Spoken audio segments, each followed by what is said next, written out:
The moment I heard Jack's voice, filled with contempt, my heart sank. I was standing at the bottom of the stairs in our two-story house, a place that once felt like a haven of love. Now it was a stage for my humiliation. "Yeah, Mom, Amy is really getting on my nerves." Jack's voice drifted down the stairs, tinged with annoyance. "She thinks she's the boss just because she's the main breadwinner now. It's laughable." I clutched the banister, my knuckles whitening. This wasn't the first time I felt dismissed by Jack, but hearing him belittle me to his mother, Maria, was a new low. "I know, right? She's so full of herself lately." Maria's voice crackled through the phone speaker. "You should show her she's not irreplaceable. Maybe meet someone younger, more fun." A cold laugh escaped Jack. "That might just teach her a lesson. Amy's so smitten with me she wouldn't dare leave, no matter what." Their words cut through me like shards of glass. 6 years of marriage reduced to this mockery. I was Amy, a 31-year-old marketing executive, shouldering most of our expenses since Jack quit his job. And here he was, plotting betrayal with the same nonchalance as discussing the weather. I stepped back, retreating into the shadows, my mind racing. The loving, attentive man I married had turned into a callous stranger. But I refused to be his doormat. A fiery resolve ignited within me. I wouldn't just walk away defeated. I would make Jack regret every scornful word he had uttered.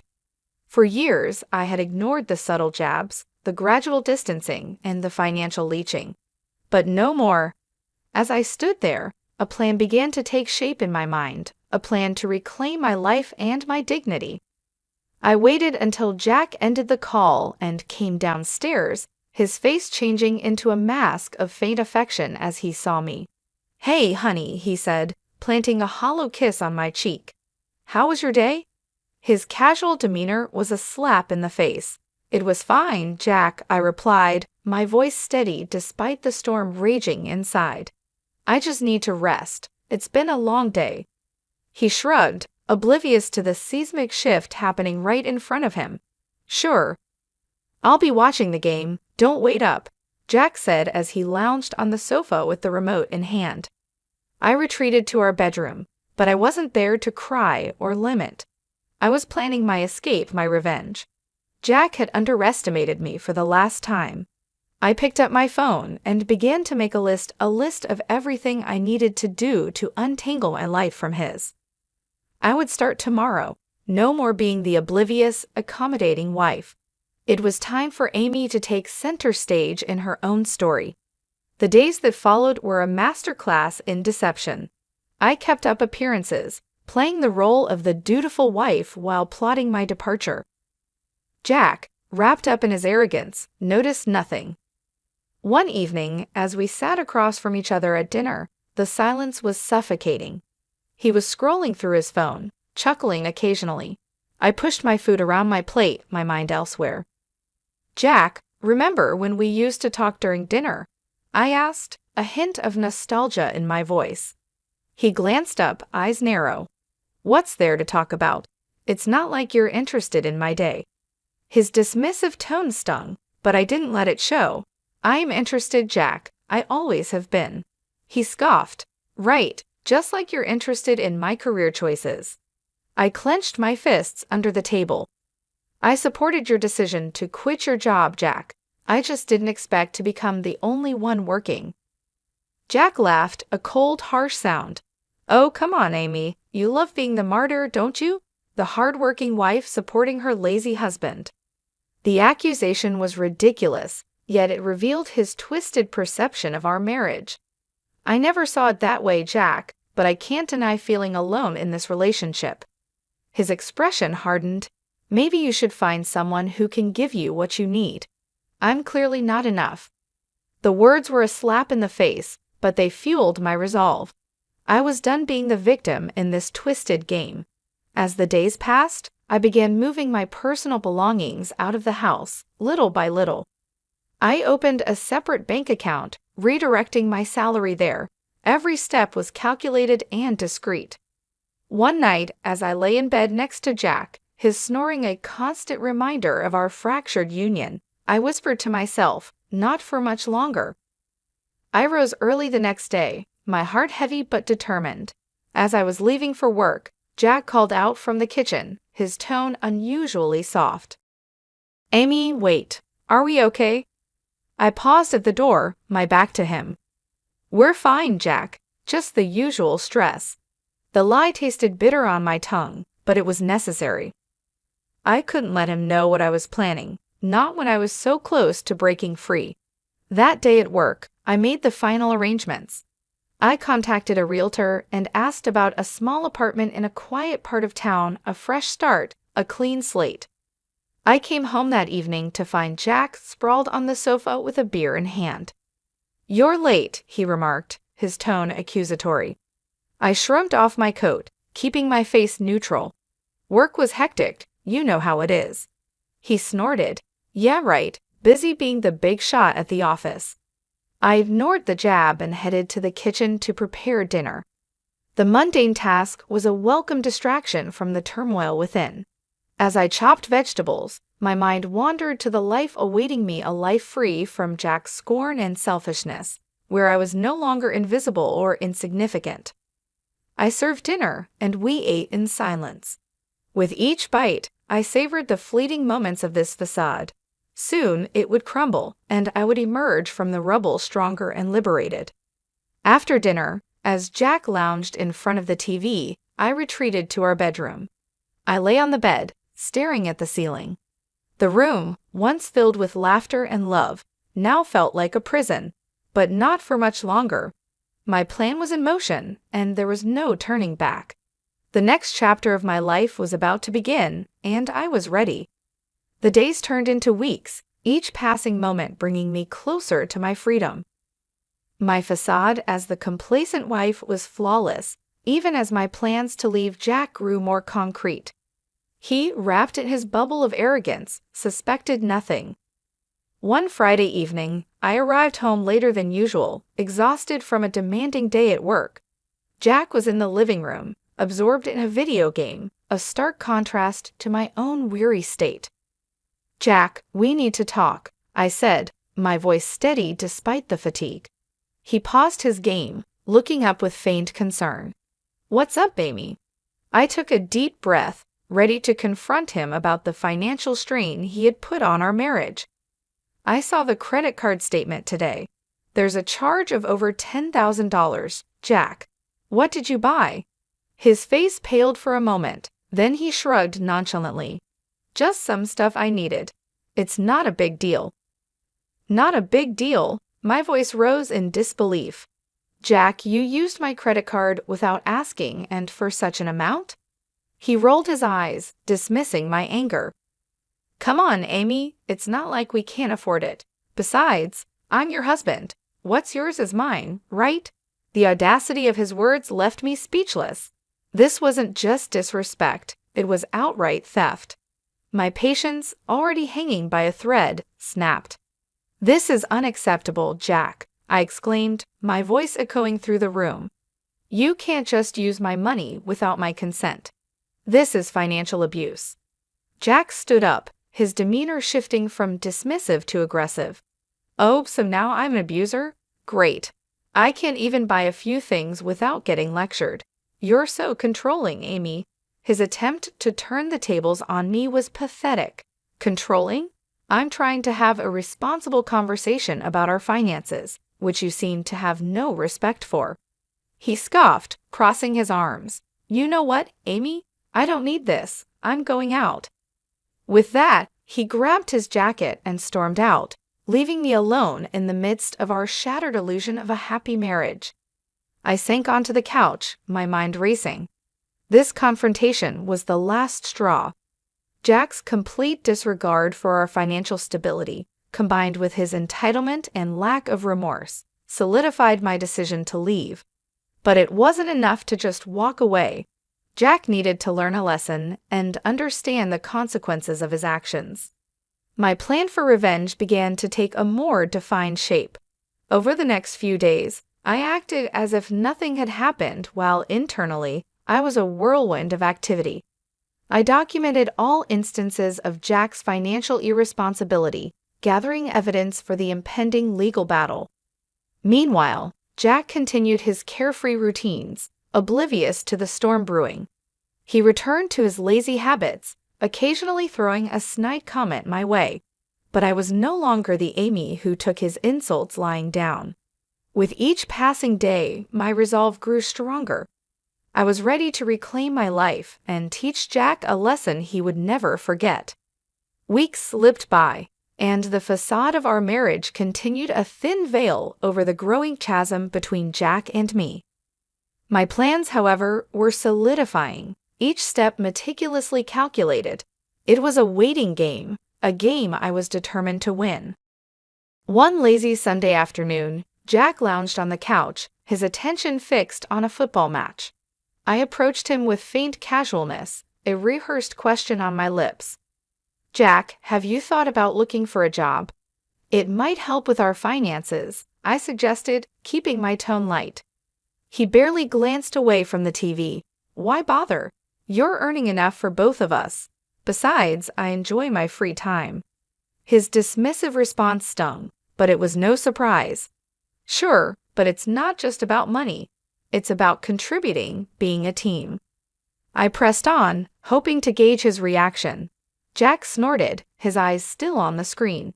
"Team, Amy? Let's not kid ourselves. You like being in charge, and I like things as they are. Why change a winning formula?" His words were a bitter reminder of how little he respected our partnership. I hid my frustration, nodding as if I agreed. "You're right, Jack. Why change anything?" As he immersed himself back into the game, I turned away, hiding the cold resolve in my eyes. It was clear now Jack would never change, never be the partner I needed. The following days were a blur of silent preparations.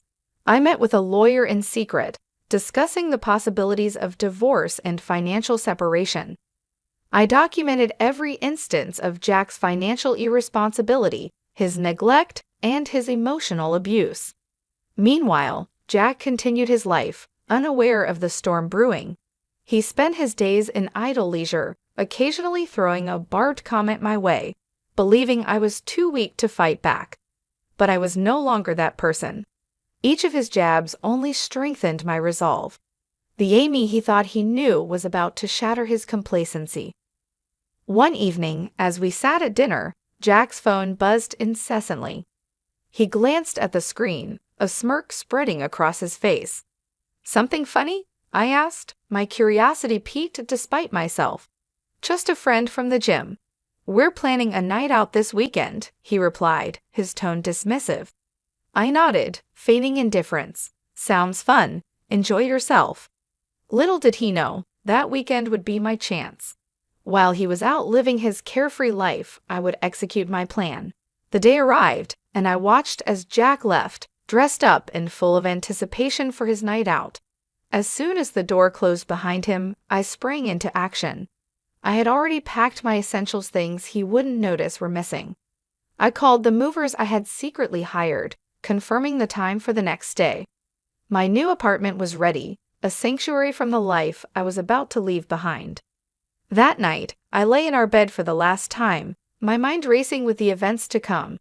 I felt a mix of fear, excitement, and relief. This was the beginning of my new life, a life free from Jack's shadow. Tomorrow, I would confront him with my decision. But tonight, I savored the last moments of this chapter, ready for the dawn of a new beginning. I enjoyed the quiet before the storm, the last moments of an old life about to be left behind. The morning was bright and clear, a stark contrast to the turmoil inside me. Today was the day I would finally break free from Jack's manipulative grasp. My heart pounded with a mix of dread and determination as I prepared for the confrontation. Jack stumbled in late that morning, reeking of alcohol and arrogance. He flopped onto the sofa without a greeting. I steeled myself and walked into the living room. "Jack, we need to talk," I said firmly, my voice cutting through the silence. He squinted at me, clearly hungover. "What now, Amy? Can it wait? I'm exhausted." "No, it can't wait," I replied, my resolve hardening. "It's about our marriage, or what's left of it." He scoffed, rubbing his temples. What about our marriage? You're not happy with me lounging around the house. It's more than that, Jack, I said, my voice steadied despite the storm inside. It's about respect, partnership, and trust, all of which have been absent for too long. Jack sat up, a sneer forming on his face. Oh, here we go. The great Amy, always so perfect and judgmental. What's your point? I took a deep breath, bracing myself for the truth I was about to unleash. My point, Jack, is that I'm done. I'm leaving you. His expression shifted from disdain to disbelief. Leaving me? You're joking, right? I shook my head, a sense of liberation washing over me. No joke, Jack. I can't live like this anymore. I refuse to be treated as an afterthought, a bank account for your whims. Jack's face reddened, a mix of anger and wounded pride. You can't leave me, Amy. You think you can do better? You think you'll find someone who will put up with your controlling ways. His words were a desperate attempt to regain control, but they fell flat. It's not about finding someone else, Jack. It's about finding myself, something I lost the day I started letting you walk all over me. He stood up, towering over me, his voice laced with venom. Fine, leave. See if I care. You'll come crawling back, you'll see. I met his gaze, my own eyes unwavering. I won't be crawling back, Jack. This is goodbye. I turned and walked away, leaving Jack standing in stunned silence. My heart raced with a mix of fear, relief, and exhilaration.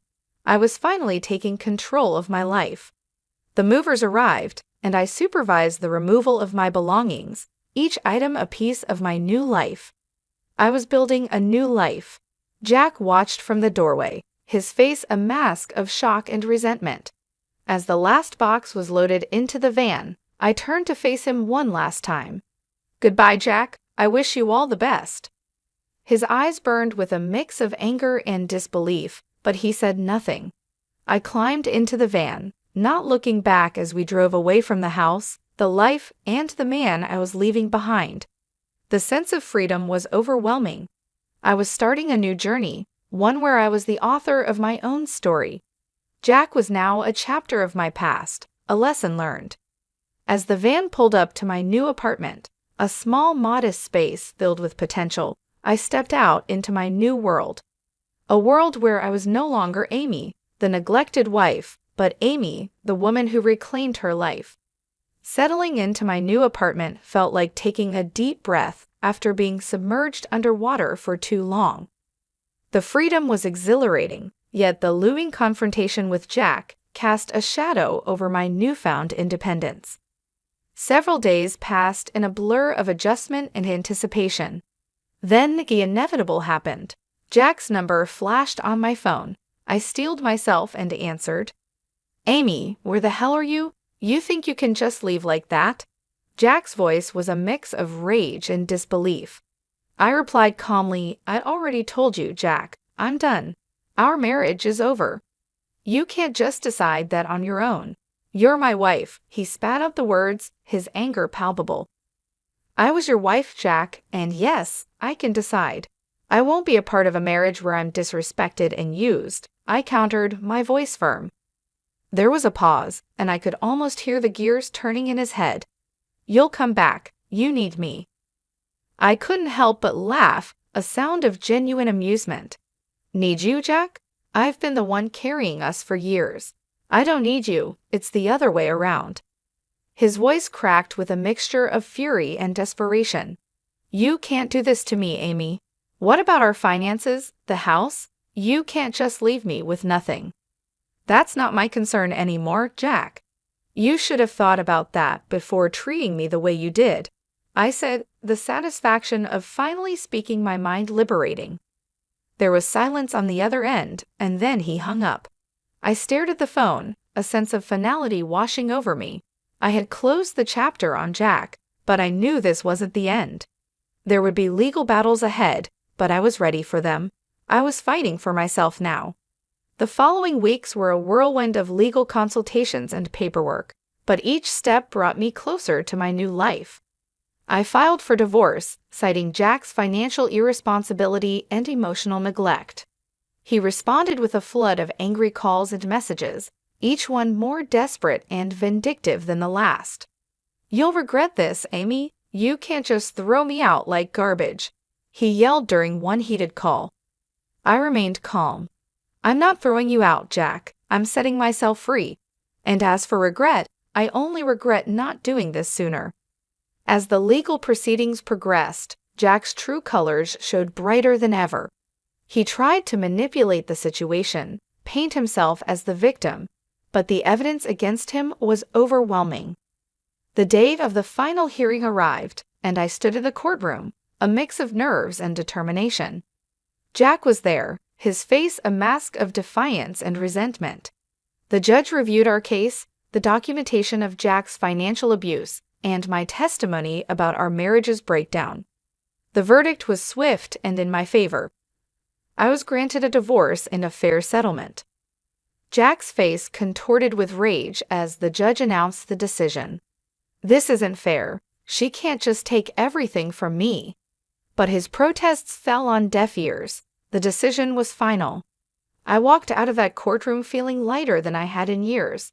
I had won not just the case, but my freedom. As I started my car and drove away from the courthouse, I didn't look back. Jack was a part of my past now, a reminder of what I had overcome. Ahead of me lay a road of possibilities, a future where I was in control. I smiled to myself, a sense of peace settling over me. The battle was over, and I had emerged victorious. It was time to start living my life on my own terms. The days following the divorce were a mix of relief and rebuilding. I, Amy, had stood up for myself in a way I never thought possible. Yet the echoes of my broken marriage with Jack lingered, a reminder of the battles I had fought. I was settling into my new life, embracing the peace that came with it, when my phone rang one evening. The screen flashed Jack's name, a ghost from the past I thought I had left behind. Reluctantly, I answered. "Jack, why are you calling?" His voice came through, laced with bitterness. "You think you can just take everything from me and walk away, Amy? You've ruined my life." I took a deep breath, keeping my composure. "Jack, the court made its decision. It's time for both of us to move on." He scoffed. "Move on? How can I move on when you've left me with nothing? I'm struggling to make ends meet because of you." The accusation was absurd, yet it didn't surprise me. "You're responsible for your own situation, Jack." "I simply stopped enabling your behavior." His voice rose, filled with desperation and anger. "You owe me, Amy. After everything I did for you, you owe me." I felt a twinge of anger but kept it in check. "You did nothing but take me for granted, Jack. I don't owe you anything." There was a pause, then his voice came through quieter but still venomous. "You'll pay for this, Amy. You haven't seen the last of me." I ended the call, a sense of unease settling over me. Jack's threats were likely empty, but they reminded me of the man I had once loved, now a stranger consumed by bitterness. Weeks passed, and I threw myself into my work, finding comfort in the routine. My colleagues noticed the change in me, the newfound confidence and determination. I was promoted, a recognition of my hard work and resilience. But as I climbed the corporate ladder, Jack's shadow loomed. He started a smear campaign, spreading lies and rumors about me to our mutual acquaintances. I heard whispers of his accusations, painting me as the heartless ex-wife who had stripped him of everything. I confronted these challenges head-on, refusing to let Jack's pettiness derail my progress. I had fought too hard to reclaim my life to let his bitterness taint it. One afternoon, I received a call from a mutual friend, hesitantly relaying a message from Jack. He was struggling financially, facing eviction, and in a moment of desperation, he reached out to me. I listened, a mix of pity and resolve in my heart. "Tell Jack I wish him well, but his choices are his own. I can't help him." As I hung up, I realized how far I had come.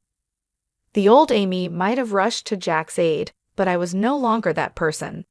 I had learned the hard way that you can't help someone who refuses to help themselves. I continued to build my life, finding joy in the little things. I reconnected with old friends, explored new hobbies, and started dating again. Life was moving forward, and I was at the helm. Jack's attempts to drag me down continued, but they no longer held power over me. I had risen from the ashes of our marriage stronger and more determined than ever.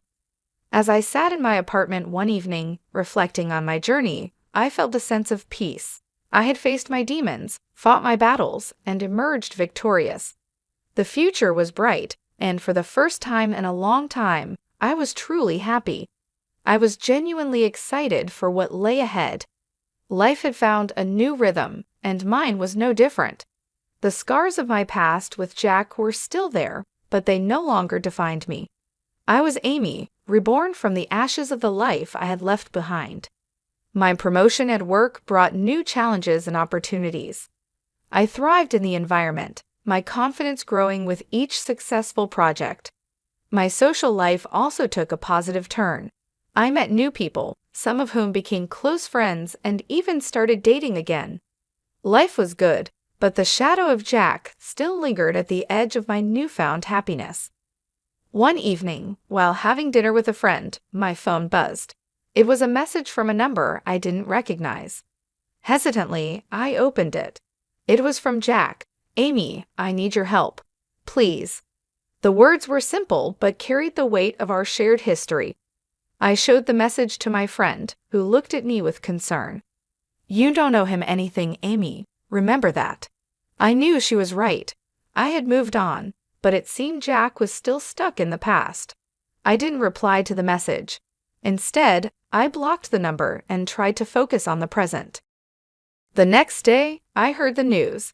Jack had hit rock bottom. He had lost his home, his friends, and was struggling to find work. Part of me felt pity for him, but another part knew this was the result of his own actions. I continued with my life, the memory of Jack fading into the background. My days were filled with work, friends, and the occasional date. Life was moving forward, and I was content. 2 weeks later, I bumped into a mutual acquaintance who had kept in touch with Jack. "He's not doing well, Amy," she said, her expression somber. "He's lost everything. He's even talking about leaving town." I listened, feeling a strange mix of emotions. Jack had been a significant part of my life, but he had also been the source of much pain. His downfall was his own doing, a result of his choices and actions. "He made his bed," I replied, trying to keep my voice neutral. "I hope he finds what he's looking for." As I walked away, I realized that Jack's downfall was his own karma. He had chosen his path, and now he was facing the consequences. It was a harsh reality, but it was not mine to bear. Months passed, and life continued. I heard bits and pieces about Jack's situation now and then, but they no longer affected me. I had moved on, building a life that was mine and mine alone. One day, as I sat in my office looking out at the city's skyline, I reflected on my journey. I had faced hard times, fought for my dignity, and emerged stronger. I had learned to stand up for myself, to demand respect, and to walk away from negativity. I had also learned to forgive, not for the sake of those who had wronged me, but for my own peace. Holding on to anger and resentment only weighed me down. I had let go, and in doing so, I had found freedom. As the sun set, casting a warm glow over the city, I smiled. I was happy, truly happy. My past with Jack was just that, the past.